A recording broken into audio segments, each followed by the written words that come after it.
আমদারপাড়া আসানসোল ৪৫ লক্ষ টাকার জাল ওষুধের হদিশ পাওয়া গিয়েছে। ইতিমধ্যে একজন ব্যক্তিকে গ্রেফতার করা হয়েছে এবং তার বাড়ি থেকে বিপুল পরিমাণে জাল ওষুধ উদ্ধার করা হয়েছে। শতদল রায় তার নাম, আর তার বাড়ি থেকেই বিপুল পরিমাণে ওষুধ উদ্ধার করা হয়েছে। ড্রাগ কন্ট্রোল বিভাগের এই অভিযান, আর সেই অভিযানে ৪৫ লাখ টাকার জাল ওষুধের হদিশ।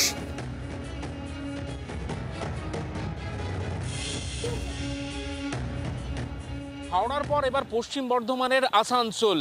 গোপন সূত্রে খবর পেয়ে বর্ধমান ড্রাগ কন্ট্রোলের আধিকারিকরা হানা দেয় আসানসোলের হীরাপুর থানার অন্তর্গত একটি বাড়িতে। সেই বাড়িতে হানা দিয়ে দেখে প্রায় সন্দেহজনক প্রচুর পরিমাণে জাল ওষুধ, সন্দেহজনক ওষুধ মজুত করে রাখা হয়েছে। এই ঘটনা ইতিমধ্যেই শতদল রায় নামে এক ব্যক্তিকে গ্রেপ্তার করা হয়েছে। তাকে আজ আসানসোল আদালতে তোলা হলে 14 দিনের জেল হেফাজত দেওয়া হয়েছে।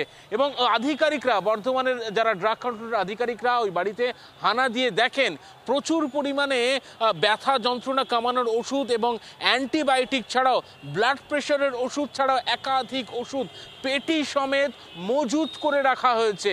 এরপরেই সন্দেহ হয় ড্রাগ কন্ট্রোলের আধিকারিকরা সেখান থেকে নমুনা সংগ্রহ করেন এবং নমুনা সংগ্রহ করে ইতিমধ্যেই কলকাতায় রাজ্যের ড্রাগ কন্ট্রোলের যে অফিস রয়েছে নমুনা পরীক্ষার জন্য পাঠানো হচ্ছে। এবং সব মিলিয়ে প্রায় ৪৫ লাখ টাকার সন্দেহজনক জাল ওষুধ উদ্ধার করেছেন বর্ধমান ড্রাগ কন্ট্রোলের আধিকারিকরা এবং গ্রেপ্তার করা হয়েছে শতদল রায় নামে এক ব্যক্তিকে। সভাপতি, এই ওষুধ আর বর্ধমান ছাড়া অন্য কোথাও ছড়িয়ে পড়েছে কিনা তা খতিয়ে দেখছে রাজ্যের ড্রাগ কন্ট্রোল। ক্যামেরায় অরূপ অধিকারীর সঙ্গে অয়ন শর্মা, জি ২৪ ঘন্টা, কলকাতা। বাংলার আওয়াজ, বাঙালির আবেগ, জি ২৪ ঘন্টা।